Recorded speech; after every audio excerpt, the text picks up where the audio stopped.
Ready one ready 1 2 3 4 जरा के दिन जाने नहीं जाना तो दिन तक ओ मियां साहब। अच्छा जी, मेरे प्यारे मियां साहब, मेरे शहजादे मियां साहब, सवेरे सवेरे 7:55 ਦੇ ਕਾਲ ਓਏ ਹੋਏ ਮੈਨੂੰ ਕਹਿੰਦੇ ਨੇ ਮਾਈ ਲਵਲੀ ਬ੍ਰਦਰ ਨਿਰਗੋਲੀ।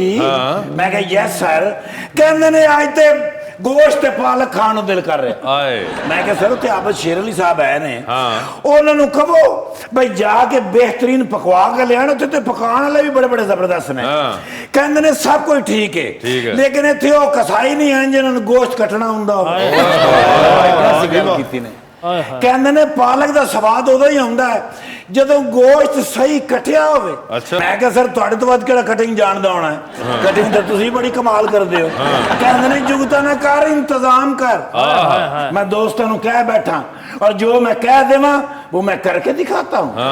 गया फिर मैं जाके नाल 2 पतीले पकवाए ने। 2 पतीले क्यों? सारे ते उत्थे ने। मैं क्या सारे वास्ते लेके जावा? ठीक है। बाहर 4 नाना दे नाल बेच के ते 2 पालक दे रखे ने हेलीकॉप्टर। स्पेशल फ्लाइट गई है हेलीकॉप्टर की। जी सर, एवन फील्ड ए जाके पतीले में रखे ने। एडे खुश हुए ने, ए खा रहे ने सारे बने बह के।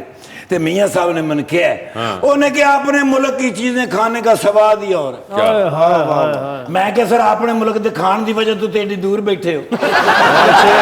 नहीं खा के तो मैंने कहते निर्गोली मेरा ख्याल है ओवर ईटिंग हो गई है, आज जरा पैदल पैदल कहीं वॉक करके आते हैं। ठीक है।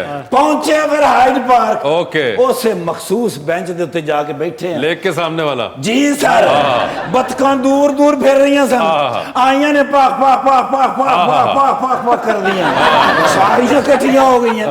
मैं कहा सर बतखां की कहंदियां ने समझ नहीं आउंदी। कहंदियां ने वोट को इज्जत दो।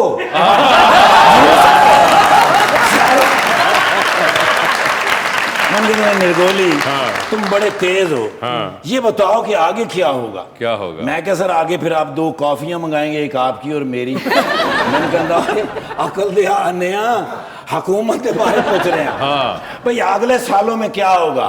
मैं क्या सर 3 साल गुजर गए ने, बाकी रह गए 2 साल, ये भी लंघ ही जाने ने। होंगे फिर इलेक्शन, जितणगे फिर मैं क्या वही 5 साल अगले उन्होंने की गल कर रहे हैं। मैंने भी जाना है वापस, मैं भी इलेक्शन लड़ूंगा, बताऊंगा इनको नून लीग कितनी पावरफुल है। तो मैं क्या सर पासपोर्ट वाला मसला इट हैज बीन है। कहते ने हाँ निर्गोली असल में मैंने तुम्हें इसलिए बुलाया है भाई बाजी तुम्हारे साथ बड़ी फ्रैंक हैं। बाजी कौन? या मेरे अल्लाह, लंदन में शेखते मेरी बाजी है। अच्छा, मोहतरमा एलिज़ाबेथ टेलर साहब। एलिज़ाबेथ टेलर नहीं है, क्वीन एलिज़ाबेथ। हाँ क्वीन साहब। गया फिर मैं गल करके आउना। आप चले गए क्वीन एलिज़ाबेथ के पास? क्या वीजा लवावांगे ਤੁਹਾਡਾ सर, ਤੁਹਾਡਾ वीजा कोई रोक सकता है? बिल्कुल। गया मैं फिर इन्होंने जाके गार्ड ਨੂੰ मैं क्या दसो निर्गोली साहब आए ने।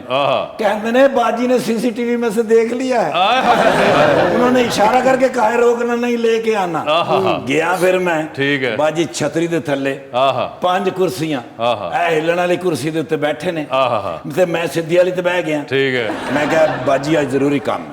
कहते ने बताओ। मैंने कहा वो मियां साहब का वीजा लगा दें।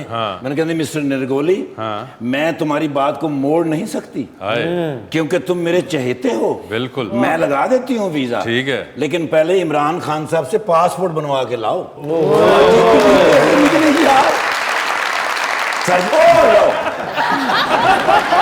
यार मेरे अल्लाह, मुफ्ती मुनीबुर रहमान साहब ने बुलाया। नहीं मुफ्ती मुनीबुर रहमान, चौधरी मुनीबुल हक साहब ने बुलाया।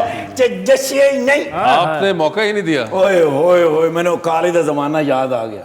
इन्नी की निकर शर्ट ते मैं छड़ के आंदा हुंदा सी। अच्छा। हां जी करामुल हक साहब 1985 दे विच एमपी होए उखाड़े तो। और बड़ी मैं ड्यूटी कीती उन्हां दे नाल। अच्छा। भी मैं कहना गरीबां दे घरां दे विच जाना ते कुछ ना कुछ मंग ही लेना।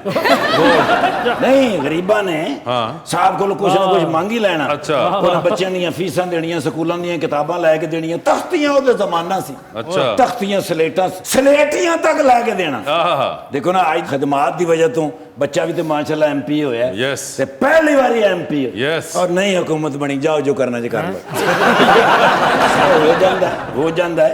घरां विच हो नहीं जांदा चल माशाअल्लाह अगले बारी फिर इलेक्शन लड़नगे एमएनए होणगे जाओ मैं तुहानू कहता ओए होए होए जाओ जिन्नू भी कहा नहीं होया एमएनए मेरे बड़े भाई हैं, मैंने एमपी का इलेक्शन लड़ना है। सर एमएनए प्राइम मिनिस्टर की सीट तक जाणगे अच्छा सर ऐसे इंटलैक्चुअल है ने तुसी कदी इन्हां दे इलाके च जाके पूछो अच्छा ऐसे इंटलैक्चुअल ਇਹਦਾ मतलब की होंदा है ऐसे इंटेलेक्चुअल माशाअल्लाह कमाल मैन होए ने लो बाजी इकरा ने बुलाया ते दसिए बस ऐसे टॉप मॉडल है ने अच्छा सर जिथे भी मॉडलिंग की गल होएगी मैडम का जिक्र जरूर होएगा ओए होए होए जी sir sir can I have a one photo please my player sir देखो ना निशानी सदके जावा नैब वाले मेरी जान खा जांदे madam thank you very much इन्हों की तस्वीर क्यों खिंची मुनीब भाई मॉडल है ने ऐसे ले मुनीब भाई वो भी मॉडल ही ने वैसे कौन मुनीब कर सकते ने मॉडलिंग अच्छा अगली फिल्म दे विच हीरो कौन होएगा कौन मैं आप बना रहे हैं अच्छा केड़ी मैं आप ही होवांगा वेलकम बैक टू मुज़ाकरा जी। तो 2020 का आगाज करते हैं। इकरार, आधी रात का वक्त है, आप शदीद बोर हो रही हैं। ठीक है। फोन में एक कॉल करने का बैलेंस मौजूद है। वो एक कॉल बोरियत खत्म करने के लिए इनमें से किन को करना चाहेंगी आप? ऑप्शंस आपके पास जो हैं वो है डॉक्टर आमिर लियाकत और जनाब फयाजुल हसन चौहान। मुझे फयाजुल हसन चौहान का पता नहीं है, लेकिन मैं डेफिनेटली उन्हीं को कॉल करूंगी, क्योंकि दूसरी जो ऑप्शन है उसको कॉल नहीं करना चाहती। अच्छा, फयाजुल हसन चौहान साहब आपको कॉल आएगी। ठीक है, एक लिफ्ट के अंदर आप एंटर हुई हैं, 3 लोग मौजूद हैं ऑलरेडी से। एक के साथ आप सेल्फी लेंगी, एक को आप स्माइल देंगी और एक को आप कहेंगी कि मेरे ख्याल से आपका फ्लोर आ गया है। जी। ऑप्शंस आपके पास जो हैं वो हैं शहरोज सब्जवारी, असद सिद्दीकी, ठीक है, Okay. और फिरोज खान। तो सेल्फी किसके साथ है? असद के साथ। असद सिद्दीकी के साथ। स्माइल किन को दे रही हैं? शेरोज को। शहरोज को। और किन को कह रही हैं कि उनका फ्लोर आ गया? फिरोज को। फिरोज खान आपका फ्लोर आ चुका हुआ है। ये बताइए, चांद पर जा रही है एक स्पेस रॉकेट में, आप 2 सीट्स हैं, एक आपकी अपनी है, दूसरी पे आप किसी और को साथ लेके जा सकती हैं, लेकिन जिनको लेके जाएंगी वो शख्स चांद से वापस नहीं आएगा, although you will come back. Okay. कौन होगा वो? ऑप्शंस आपके पास जो हैं वो हैं अहमद अली भट्ट और यासिर हुसैन। यासिर हुसैन। ठीक है, ये बताइए मैडम, टाइटैनिक पर आप जा रही हैं, 2 VIP पास आपके पास हैं, एक अपना है, दूसरे पे किसी और को लेके जा सकती हैं। किसको टाइटैनिक पर अपने साथ लेके जाना चाहेंगी आप? अच्छा। ऑप्शंस आपके पास जो हैं वो हैं जनाब हुमायूं सईद और जनाब अदनान सिद्दीकी।